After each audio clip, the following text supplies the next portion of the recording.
यति मिठो मासुको अचार आज घरमै बनाऊ है साथीहरू। Hi everyone, welcome to my new video. आज चाहिँ म मासुको अचार बनाउँदैछु। मैले चाहिँ खुर्सानी लसुन अदुवालाई सानो सानो बनाएर काटेँ। मासु चाहिँ मैले पहिले नै रेडी गरिसकेको थिएँ। त्यसपछि मैले यो तोरीलाई अलिअलि फुलेर आएँ। त्यसपछि अघि काटेको अदुवा लसुनलाई मैले राम्रोसँग फुराएर अनि यसैमा मैले खुर्सानी पनि हालेर अनि फुराएर राम्रोसँग फुराएर रातो भएपछि निकालेँ। त्यसपछि मेथी हालेँ। मेथीलाई एकछिन कालो हुन दिएँ। त्यसपछि मासु हालेँ। मैले के साथीहरू यो मसलाहरू हालेको त भिडियो नै बनाउनु बिर्सेछु।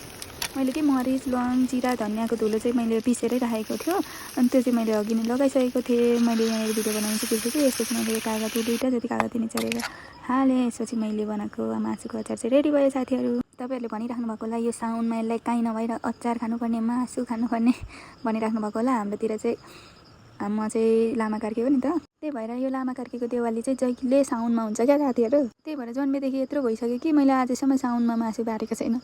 सधैँ खाइराखेको भएर मलाई यो खानु हुँदैन भन्ने चाहिँ खासै वास्तै भएन। त्यही भएर मैले चाहिँ बनाएँ। तपाईँहरू चाहिँ साउनको व्रत छ होला, त्यसैले भिडियो हेरेर थुक्दै ननिल्नु है।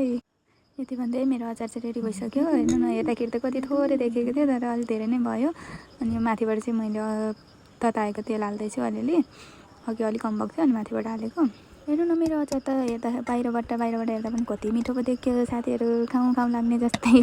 तपाईँहरूलाई पनि यस्तै अचार मनपर्छ, मासुको अचार मनपर्छ भने घरमै बनाएर खान सक्नुहुन्छ। भन्दै आजलाई यति नै।